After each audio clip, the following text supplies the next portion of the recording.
Buenas noches. Sean ustedes bienvenidos a este su programa Martes de Derecho por el CUEG. En nombre del maestro Vicente Solís Arana, les doy la más cordial bienvenida a este su programa. Esta noche estamos encantados porque tenemos un extraordinario invitado, uno de los consentidos de esta escuela. Él es el doctor Magdaleno Villanueva Flores y nos va a hablar de los derechos laborales de los servidores públicos. Me voy a permitir leer una síntesis de su semblanza curricular para que ustedes también lo conozcan. Él es el doctor Magdaleno Villanueva Flores. Es licenciado en Derecho por la Universidad Autónoma Metropolitana, maestro en Derecho Fiscal y Administrativo por el Centro Universitario de Estudios Jurídicos, donde también se doctoró con mención honorífica y ha recibido un doctorado honoris causa por la misma institución. Dentro de la docencia destaca que él ha dado clases en la UNAM, en el sistema SUA, en el Instituto Patria Bosques, en el Centro Universitario de Estudios Jurídicos, en el Instituto Universitario de las Naciones Hispanas, es articulista en la revista CUEG y director de la licenciatura en Derecho en este mismo Centro Universitario de Estudios Jurídicos.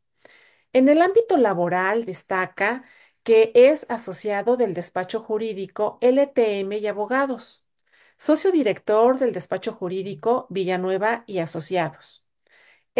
Fue apoderado legal del Infonavit, apoderado legal de los laboratorios de biológicos y reactivos de México, SADCB. Fue asesor jurídico de diversas empresas y trabajadores en materia laboral, director de procesos contenciosos penales y laborales de la Secretaría de Comunicación y Transportes. Y actualmente es abogado litigante en materia laboral, civil y familiar desde el año de 1992. Estimado doctor, muchísimas gracias por estar esta noche con nosotros, hablándonos de este tema tan interesante y que solamente pocas personas lo conocen, que es los derechos laborales de los servidores públicos. Gracias por estar aquí. Y como nos interesa mucho iniciar y conocer ampliamente este tema, pues me voy a permitir preguntarle cómo se inicia la relación de trabajo entre los servidores públicos. Gracias y buenas noches. Al contrario, muchas gracias a ustedes por esta nueva invitación. Yo encantado de estar aquí participando, tratando de compartir un poquito de aquello que la vida nos ha enseñado a lo largo de estos, pues aproximadamente 32 años de experiencia en la práctica del derecho laboral. Y bueno, entrando un poquito en materia, quisiera comentarles que esto del derecho laboral burocrático o los derechos y obligaciones de los servidores públicos es tan, a veces tan alejado de la parte académica que incluso pues muchas de las universidades o la mayoría de las universidades pues ni siquiera lo tienen contemplado en su currícula a nivel licenciatura. Sin en cambio, bueno, pues se ha generado toda una especialidad muy amplia, muy compleja, no tan sencilla de comprender y que bueno, a veces la experiencia y el tiempo que hemos practicado en esta parte y un poquito pues, los cargos que nos ha tocado desempeñar, pues nos ha llevado a profundizar y a conocer y empaparnos un poquito de esta problemática de los servidores públicos y sus derechos laborales. Bueno, ¿cómo se inicia una relación de trabajo de los que conocemos como servidores públicos o que también de alguna manera de ahí se desprende los trabajadores burocráticos? De inicio, la propia Ley Federal de los Trabajadores al Servicio del Estado, que es la reglamentaria del apartado B del artículo 123 constitucional, que nos rige precisamente las relaciones entre el sector público y sus trabajadores, nos señala dos causas básicas de inicio de una relación de trabajo. Un nombramiento, que es un acto condición. Es decir, es un acto condición porque es un documento emitido por una autoridad con facultades para designar a un servidor público. A diferencia del sector privado, que normalmente es un contrato de trabajo. Aquí no. Aquí es ese acto administrativo que es el nombramiento del trabajador y que es el que le da facultades para poder desempeñar un encargo público. Esa es la primer causa y digamos la más común. Otra que señala la propia ley es aparecer en las listas de raya. Al menos en el sector federal, pues es ya poca la costumbre o ya casi no se utiliza esto de las listas de raya. Todavía en la Ciudad de México es un poquito más común que en algunas, sobre todo en las alcaldías, se manejen esas conocidas listas de raya. Esas son, digamos, las dos causas legales por las que se inicia una relación laboral en el sector público. Sin embargo, habría que aclarar que al margen de estas dos causales que de manera puntual señala la ley burocrática, también la relación de trabajo, al igual que en el sector privado, se puede iniciar derivado de algún contrato de prestación de servicios profesionales, de algún contrato de honorarios, de algún contrato como proveedor, que a veces lo que hacen muchas dependencias es contratar a la gente como proveedor para tratar de simular una relación de diferente naturaleza y evadir el cumplimiento de responsabilidades laborales. Es decir, aquí debe de imperar, al final de cuentas, lo que es la relación de trabajo, al margen de cómo se le dé inicio. Por tanto, si en algún conflicto entre un trabajador del sector público y la dependencia para la cual labora, pues hay algún tipo de contrataciones de estas que acabo de mencionar que son diversas al nombramiento o a las listas de raya, eso también da origen a una relación de trabajo con todas las consecuencias laborales que puede implicar, tanto para el patrón, en este caso un patrón equiparado que es la dependencia pública para la cual labora, y por el otro lado, para el trabajador que es contratado de esta manera. E incluso hay trabajadores que son contratados sin tener propiamente un contrato de ningún tipo, pero que al final se les hace un pago, muchas veces utilizando una figura fiscal que le llaman de honorarios asimilados a salarios. De esa manera justifican el pago las dependencias, pero que en el fondo lleva inmersa una relación laboral. Y entonces en un conflicto, pues normalmente los tribunales determinan que también ahí hay una relación de trabajo y que por ende pues trabajador y patrón tienen que cumplir con los derechos y obligaciones que a cada uno les corresponde. Eso es bien importante y eso llevó mucho tiempo. Todavía yo recuerdo en los 90 que empezaba yo a llevar asuntos, el tribunal laboral e incluso los colegiados eran muy puntuales en decir, no están listas de raya, no tienen nombramiento, no hay relación de trabajo, aunque se acreditara la prestación de un servicio personal subordinado a cambio de un salario, y ellos determinaban que no. Esto fue ganando poco a poco trayectoria, espacio, y al final, bueno, se decantaron por empezar a resolver que sí había una relación de trabajo al margen de que no se contara con un nombramiento ni estuviera en las listas de rayas. Por supuesto que eso benefició a muchos trabajadores y actualmente los criterios que imperan son estos, que ahí hay una relación de trabajo. Qué interesante lo que nos comenta, doctor, y se me viene a la mente que cuando pienso en servidores públicos, pues por supuesto pienso en sectores como los maestros, los policías, incluso los legisladores, el sector salud, etcétera. Por eso es que me gustaría preguntarle, desde el punto de vista laboral, ¿cómo podemos clasificar a estos servidores públicos? Claro que sí. Excelente pregunta y muy interesante porque a veces genera, digamos, muchas dudas.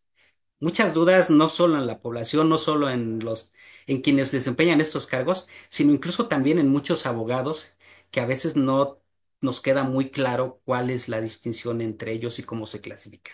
Bueno, la Ley Federal de los Trabajadores al Servicio del Estado, en un primer punto, clasifica a trabajadores de base y trabajadores de confianza.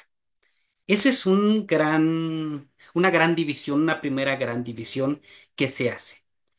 Bueno, ¿qué considera trabajadores de confianza?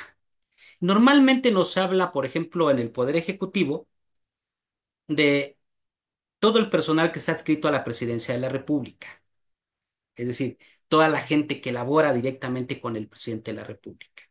De ahí, lógicamente, pues son los secretarios de Estado, subsecretarios, titulares de unidad, directores generales adjuntos, directores generales, subdirectores, jefes de departamento y enlaces. Normalmente son a quienes les llaman que son de confianza o sus homólogos en algunas otras clasificaciones.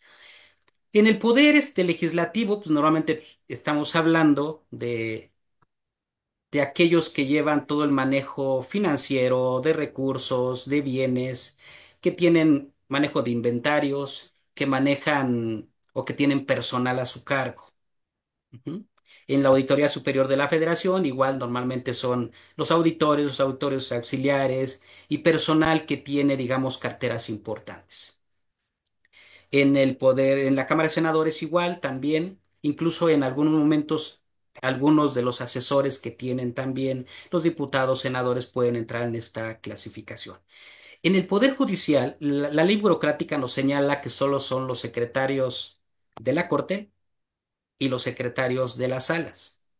Y en el Tribunal de la Ciudad de México, pues los secretarios de las salas y del Pleno. Sin embargo, bueno, ya la parte del Poder Judicial se regula también por su propia legislación, aunque sigue o toma como marco la Ley Federal de los Trabajadores al servicio del Estado. Esa es una primer clasificación y por ende todos los que no estén en estos puestos se les considera como trabajadores de base. Todos aquellos que no realizan ni funciones de dirección, ni de administración, ni fiscalización, ni de representación, ni manejo de dinero, ni manejo de inventarios, se les maneja o se les considera como trabajadores de base. Otra clasificación que tenemos es que al margen de esto tenemos servidores públicos que son designados por elección popular. Y entonces hablamos del presidente de la República, los gobernadores, los diputados, los presidentes municipales, los senadores, los alcaldes en la Ciudad de México, que al ser electos de forma popular, pues solo tienen el encargo para el periodo que fueron elegidos. Terminando su encargo, son separados y lógicamente ya no tienen derecho pues, a cobrar los emolumentos que se les otorgan por desempeñar ese cargo para el que fueron electos y por lo tanto son separados inmediatamente. Eh, Otro tipo de trabajadores son, digamos, los que pertenecen a los organismos autónomos constitucionales. El INE, el Banco de México, el INEGI, eh, la Comisión Nacional de Derechos Humanos, que normalmente se manejan como que todos son de confianza.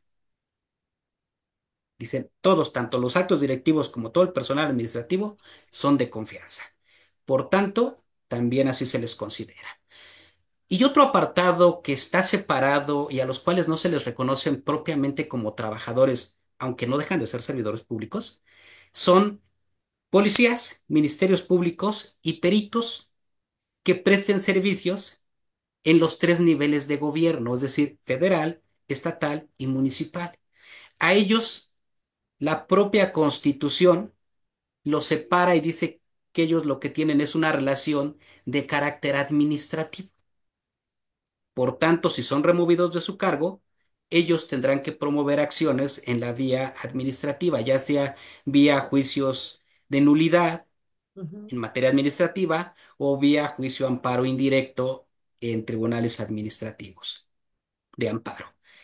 Y un último sector que también está separado y que tampoco le aplica esta ley burocrática son precisamente los militares marinos y el personal del servicio exterior, que ellos también están separados y no tienen una relación de carácter laboral y que se rigen por sus propias legislaciones internas. Lógicamente, militares marinos y personal del servicio exterior, pues solo son precisamente quienes integran las Fuerzas Armadas y el servicio profesional de carrera en el servicio exterior. El personal administrativo tiene una relación de carácter laboral. Entonces, digamos que esas son las clasificaciones que se hacen dentro de estos servidores públicos y desgraciadamente lo que señala o los criterios que existen es que el personal que desempeña funciones de confianza, pues no tiene estabilidad en el empleo Mm. Solo tiene derecho a el pago de sus salarios y a recibir la seguridad social que el patrón Estado le debe de otorgar. En caso de que sean separados, derivado de esa no estabilidad en el empleo, pues tampoco tienen derecho a demandar su reinstalación ni a demandar el pago de indemnización alguna. Simple y sencillamente son separados y se van. Ahora, aquí le llamo la atención porque hay un sector dentro de los servidores públicos de confianza, sobre todo en el Poder Ejecutivo, que está sujeto a la ley del servicio profesional de carrera. Esta ley del servicio profesional de carrera que se creó a principios de los 2000, en el periodo de Vicente Fox, en donde se buscó crear que un grupo de servidores públicos de niveles ahí se me fue, de niveles de director general para abajo hasta enlaces, que es el nivel más bajo, es decir, enlace, jefe de departamento, subdirector, director general adjunto y director general, hicieran un proceso de selección, ingresaran los que fueran electos y ellos a través de ese nombramiento del servicio profesional de carrera, que no los excluye de ser considerados trabajadores de confianza, pero que les da un estatus diferente. ¿Esto qué implica ese estatus diferente? Que quienes que pertenecen al servicio profesional de carrera tienen derecho a que si son separados de forma injustificada, se les pague una indemnización de 3 meses de salario más 20 días por cada año de servicios que hubiesen laborado para la dependencia. Entonces, como vemos, hay una diferencia con el resto de los servidores públicos de confianza, porque mientras ellos sí tienen derecho a esa indemnización, el resto que son de libre designación, pues simple y sencillamente, como veíamos en el programa del rival más débil, nada más les dicen adiós y sin necesidad de justificar una causal. Siempre le dicen es que por pérdida de la confianza, pero no tiene ni siquiera el Estado que acreditar esa pérdida de la confianza. Entonces, exactamente, son los rivales más débiles y simplemente son separados. Aunque hay que tener cuidado porque ahí hay un punto bien importante, que en caso de que alguien que tenga un nombramiento de confianza y sea separado de forma injustificada, se inconforme y vaya a tribunales laborales y demande su reinstalación o su indemnización constitucional argumentado un despido injustificado, en caso de que el patrón se excepcione diciendo es que era de confianza y por lo tanto no tiene estabilidad en el empleo, el patrón tendrá toda la carga probatoria de acreditar esta situación, pero no solo que tenía un nombramiento de confianza, sino que además de que tenía el nombramiento de confianza, en la realidad realizaba funciones de personal de confianza. Es decir, si dice es que tenía personal bajo su resguardo o bajo su mando, bueno, tiene que acreditar con pruebas idóneas que efectivamente él tenía personal bajo su mando y que por lo tanto, pues lideraba un grupo y de alguna manera, pues generaba instrucciones, firmaba retardos, permisos, o sea, que implique precisamente o que demuestre el manejo de este personal. Si dice que manejaba recursos financieros, pues tiene que acreditar también con pruebas idóneas que efectivamente hacía este manejo de recursos financieros. Y que no solo porque el nombramiento diga que es de confianza y que el nombramiento entre las actividades que le encarga son de este tipo, con eso es insuficiente para acreditar la confianza, sino que tiene que llevarlo a la realidad. Ese es un punto bien importante, por lo cual a veces trabajadores que son separados sin una causal y que a final de cuentas se les dice es que fue separado por pérdida de la confianza, pero que se inconforman, que reclaman reinstalación o indemnización y que el patrón no acredita en el proceso laboral esta característica, normalmente el patrón es condenado a reinstalarlo o a pagar la indemnización, además de pagarle los salarios caídos que se generen por el tiempo que dura el proceso. Todavía en el apartado B no están topados los salarios como son en el sector privado, que están topados a un año. No, aquí todavía se generan por todo el tiempo que dure el trabajador separado, hasta que se le reinstale o hasta que se le pague la indemnización constitucional que se determine en el laudo correspondiente. Mm. Interesante lo que nos comenta, doctor, porque yo creo que es relevante saber exactamente en dónde se encuentra un trabajador de este sector público, por supuesto. Y esta respuesta que usted nos ha entregado en este momento, pues me hace reflexionar y pensar entonces, ¿cuáles serían los derechos y las obligaciones de los servidores públicos? Bueno, ¿cuáles son los derechos y obligaciones de los servidores públicos?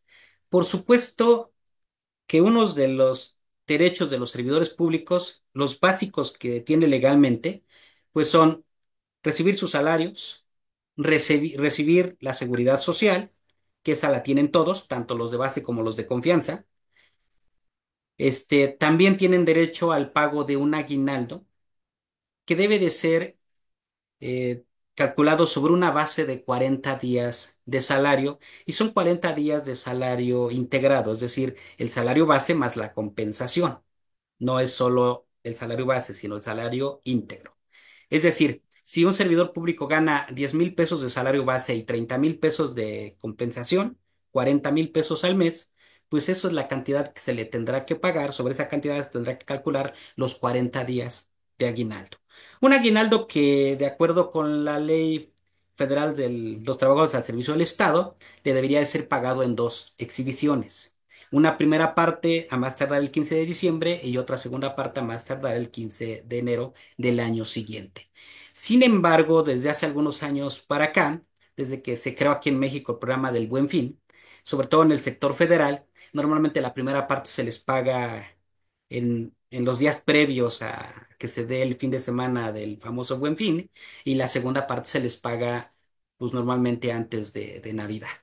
Y de esta manera, en este mismo año, reciben el salario íntegro. También tienen derecho a recibir o a disfrutar del 10 días de vacaciones por cada 6 meses de trabajo.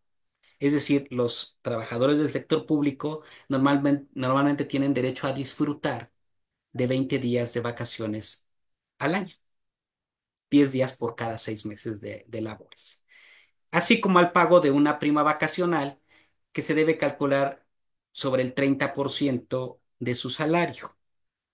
En la práctica, normalmente le pagan el 30%, pero sobre su salario base, no sobre su salario integrado. Sin embargo, hay ya resoluciones, criterios, sobre todo derivadas de los juicios que se han promovido, en donde tribunales dicen, no, tienes que pagar el 30% de la prima vacacional sobre el salario integrado, que entonces ya la hace más interesante. Pero bueno, todavía en la práctica, normalmente la pagan sobre el salario base.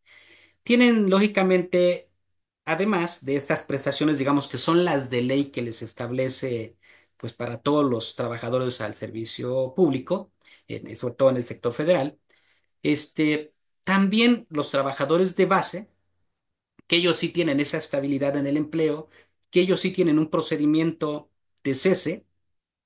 Ahí en ese caso, ellos sí tienen también la posibilidad de disfrutar de prestaciones que estén establecidas en lo que llamamos condiciones generales de trabajo.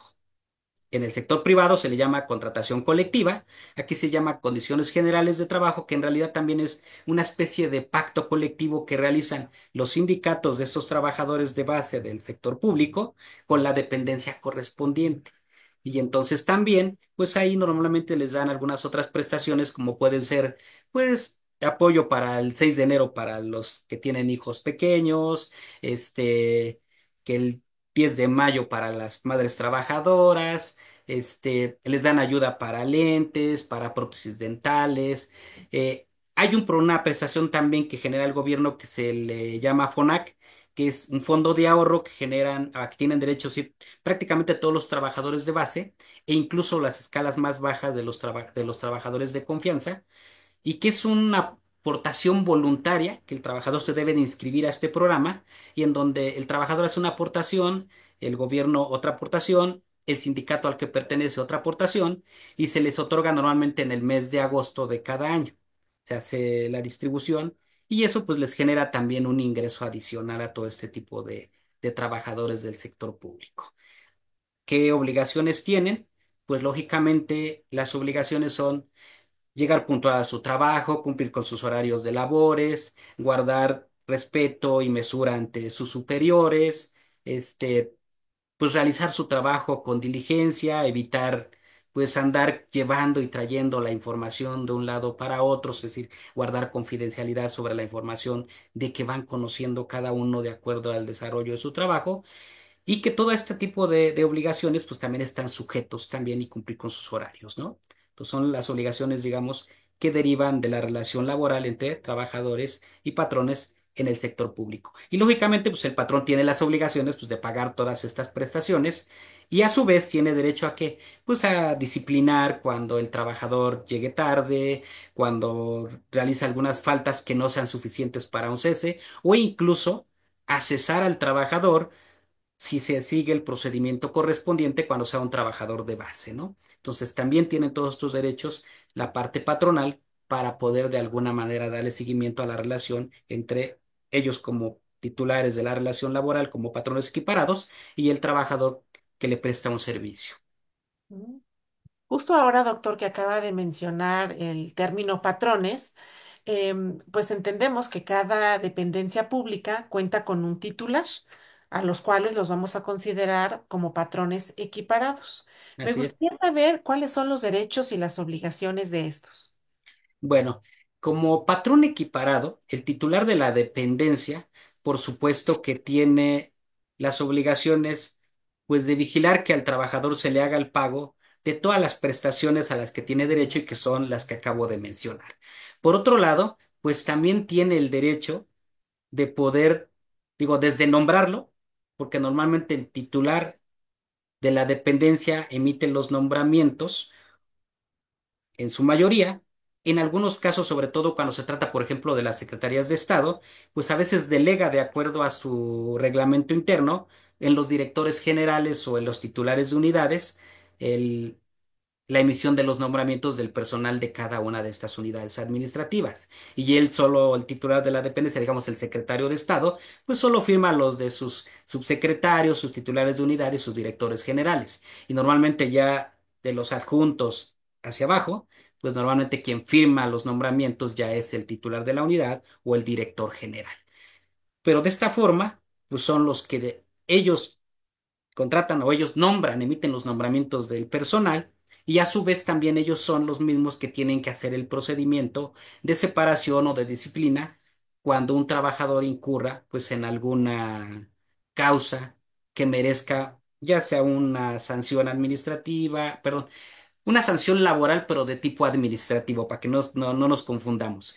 Y también, si tiene que iniciar un proceso de separación, ya sea de un trabajador de confianza que lo puede separar pues, de manera libre, sobre todo si es de libre designación, o iniciar el procedimiento de separación de un servidor público de carrera, o iniciar el procedimiento de cese de un trabajador cuando estés de base. Entonces, todos esos derechos tiene también el titular de la dependencia, además de exigirle pues que el trabajador cumpla con su horario y con su trabajo y que haga sus labores pues de manera lo más eficiente posible y eficaz para la dependencia para la cual se le contrató, para la cual se le dio el nombramiento.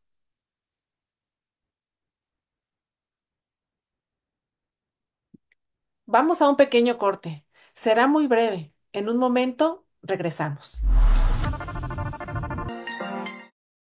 Si continúas con nosotros en esta transmisión. Pero si te acabas de integrar, déjame comentarte que estamos hablando con el doctor Magdaleno Villanueva Flores sobre un tema muy interesante que son los derechos laborales de los servidores públicos. Realmente es una delicia escucharlo.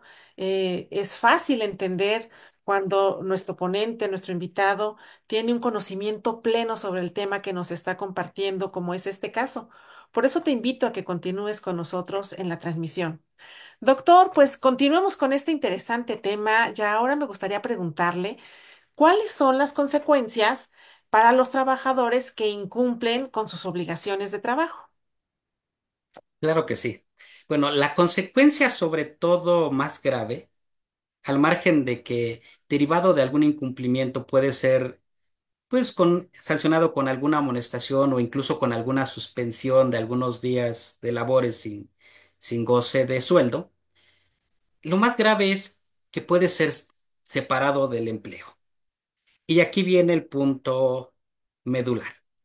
Por supuesto que si es un trabajador de confianza, habría que ver si es un trabajador de confianza de libre designación, porque en este caso el patrón lo puede separar sin necesidad de acreditar una causal, solo argumentando la pérdida de la confianza, ya sea de forma verbal o ya sea a través de un simple oficio así muy sencillito, que le diga, ¿sabes qué? Te perdí la confianza y con eso es suficiente para separar. Cuando se trata de un trabajador de confianza, pero que pertenece al servicio profesional de carrera, entonces sí hay que determinar si la causal que incurre es de las que derivan de la aplicación de la ley del servicio profesional de carrera. Habría que iniciar un procedimiento de separación a través del propio comité de separación del servicio profesional de carrera que debe de haber en cada una de las instituciones. Comité que se integra normalmente pues, por personal de la dependencia y por personal de la todavía Secretaría de la Función Pública, que ya está en proceso de cambio, pero que de esta manera se integra por ambos y determinan si es posible separarlo o no separarlo por la... Si es una falta de carácter laboral de las que están señaladas en la Ley Federal de los Trabajadores al Servicio del Estado, se tendrá que iniciar un procedimiento de cese para poderlo separar de manera justificada. De igual manera, si es un trabajador de los que consideramos de base, en este caso sí, el titular, para poder separar a este trabajador de base, pues tendrá que iniciar todo un procedimiento de cese que implica iniciar un procedimiento administrativo interno, ¿no?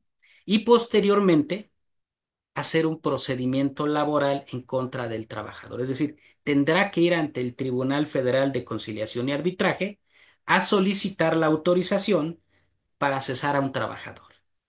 Y mientras, no podrá separarlo hasta en tanto no haya un laudo firme que le autorice el cese del trabajador. ¿Por qué? Imagínense que el patrón dice, ok, inicia el procedimiento, lo separa y después inicia el juicio de cese. Al momento que el trabajador es separado, va a demandar la reinstalación y va a argumentar que fue separado o cesado de manera injustificada. Entonces va a haber dos juicios que posiblemente se van a acumular. Si el patrón al final acredita la causa y obtiene la autorización de cese, se la van a conceder, pero van a condenarlo a que pague los salarios caídos de todo el tiempo que duró el juicio, porque habrá separado al trabajador antes de tiempo. Entonces, normalmente se tendrá que esperar. Ahora, sí, son juicios laborales que a veces duran años. Entonces, normalmente pues, se tiene que esperar hasta que tenga la autorización de cese y no separarlo antes. Ese es el procedimiento, sobre todo cuando se trata de trabajadores de base, y esa es, digamos, la consecuencia que puede llevar si un trabajador pues incumple con sus actividades para las cuales fue nombrado o para las cuales fue contratado por esta dependencia del sector público. Entonces ahí es la parte importante y medular de las consecuencias que debe de cuidar el trabajador de no incurrir en una causal o en a darle motivo al patrón para poder separarlo. Y ahora que entendemos, doctor, justo estas consecuencias del incumplimiento del trabajador, pues me gustaría irme al otro lado y entender qué pasaría cuando el patrón es el que incumple con sus obligaciones laborales. ¿Cuáles serían las consecuencias para él?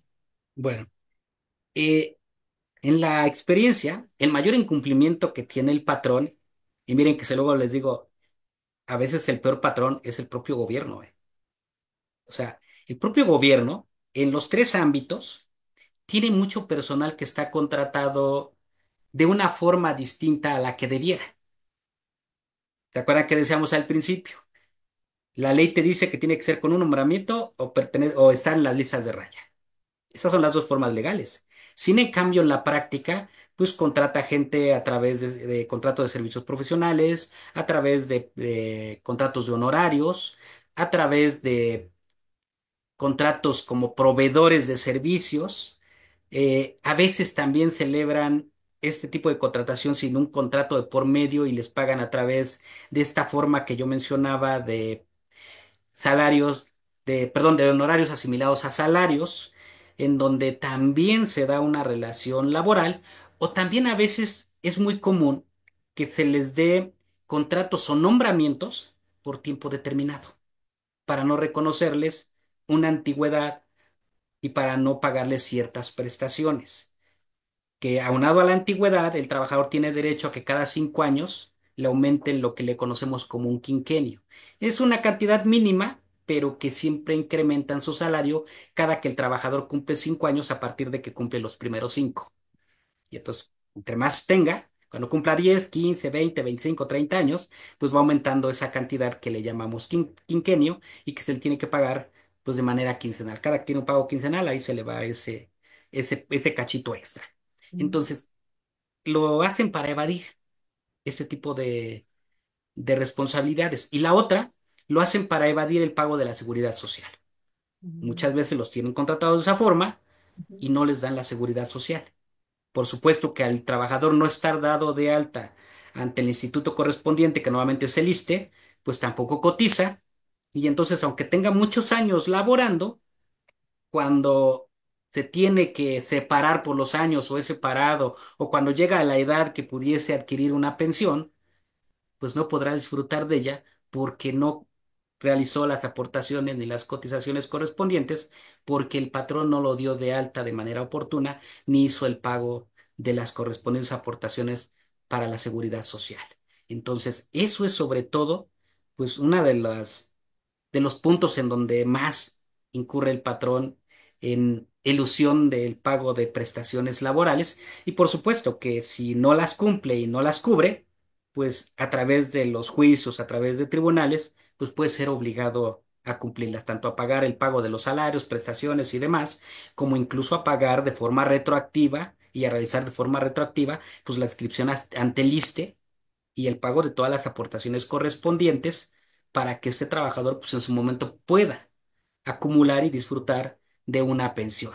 Claro, siempre y cuando pues, se acredite que en realidad hubo una relación de trabajo por todos estos años y que el patrón no lo dio de alta, ¿no? Entonces también puede ser obligado a que pague esa aportación de seguridad social. Digo, la ventaja que tiene el sector público es que a diferencia del sector privado, no hay un crédito fiscal que le cobre actualizaciones, recargos y demás, sino aquí nada más el ISSSTE le hace el cálculo, debes tanto, págalo y ya.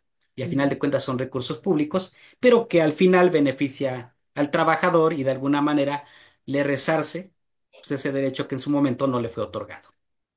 Qué importante es entender esto, doctor, porque ¿cuántos trabajadores no se encontrarán en este dilema, ¿no?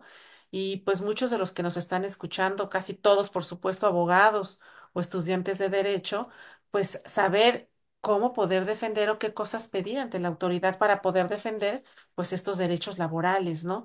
Una vez que nosotros tenemos esta relación de trabajo, doctor, ¿existe alguna forma de terminarla?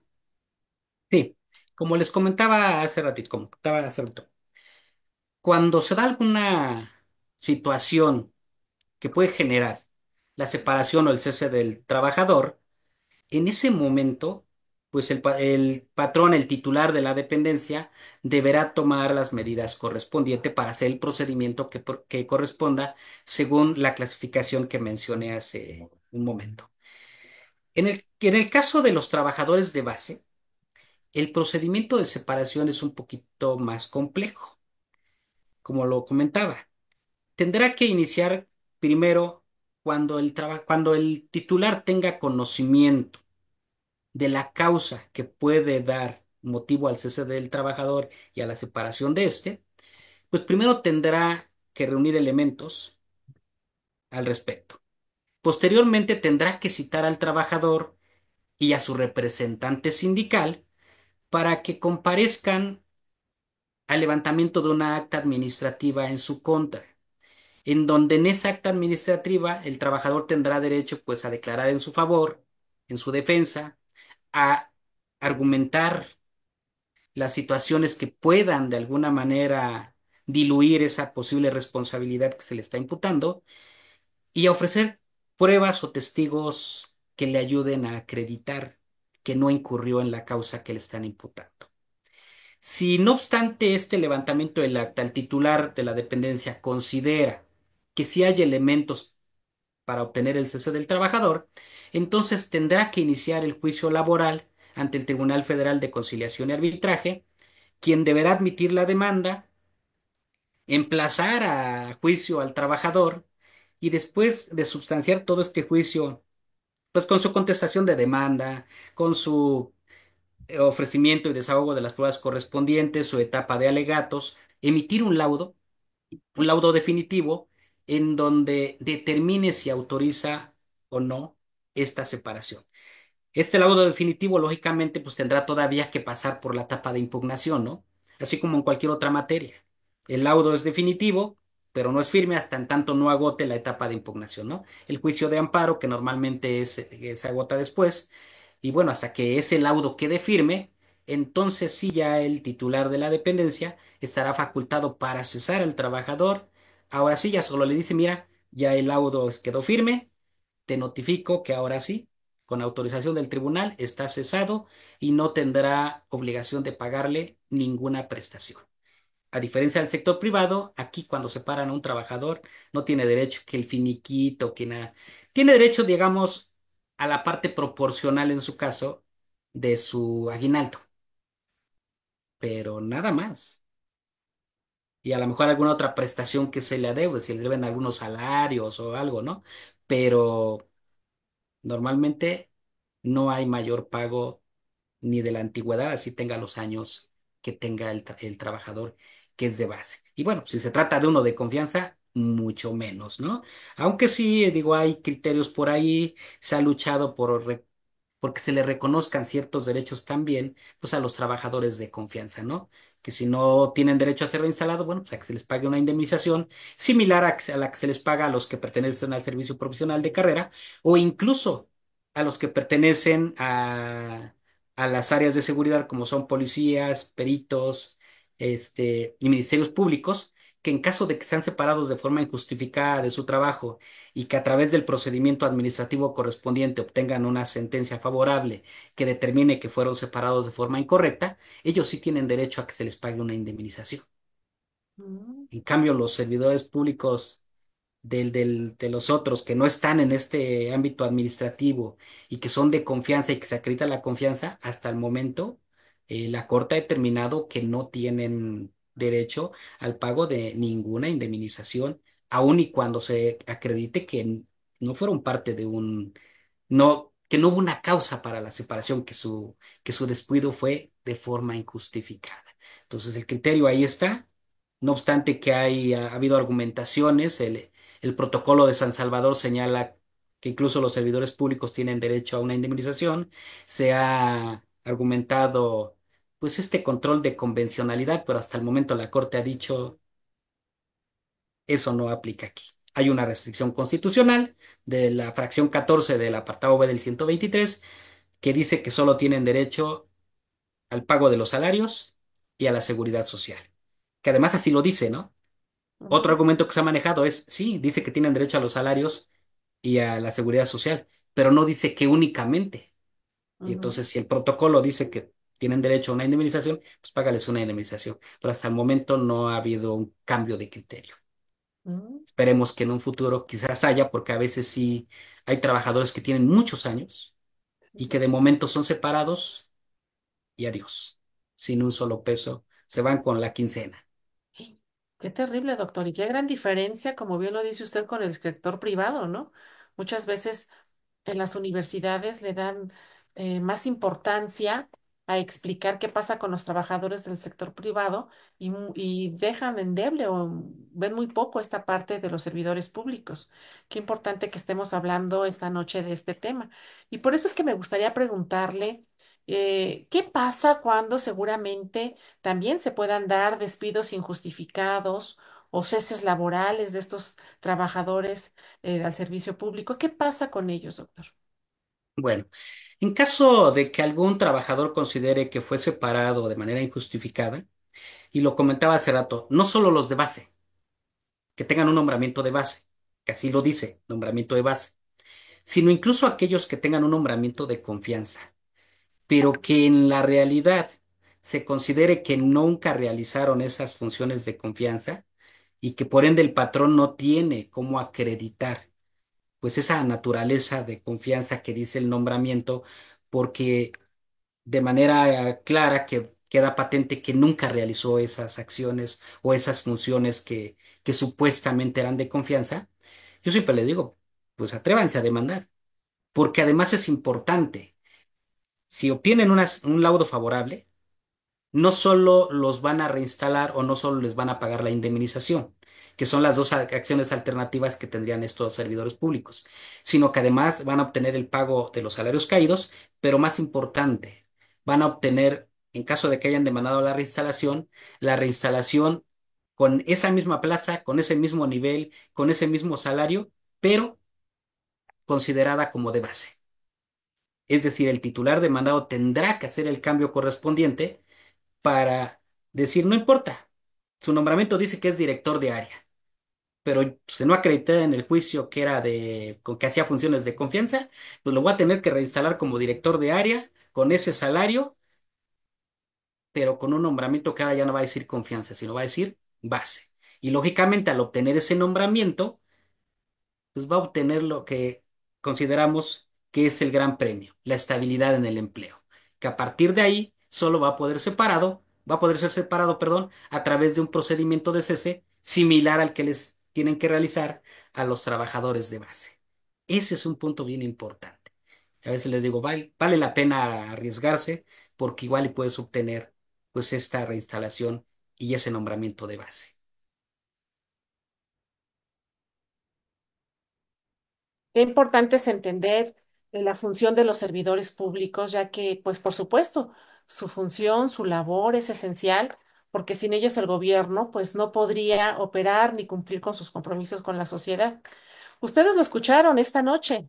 Él es el doctor Magdaleno Villanueva Flores y nos trajo en esta noche el programa Los derechos laborales de los servidores públicos. Doctor, no lo quiero dejar ir sin antes pedirle, ¿nos pudiera dar algún consejo para los muchos estudiantes que nos escuchan esta noche?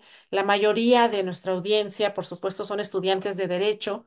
Y usted que es director justo de la licenciatura en Derecho dentro del CUEG, pues seguramente algo muy importante podría decirles a estos jóvenes que tienen esta ilusión de poder convertirse próximamente en licenciados en Derecho.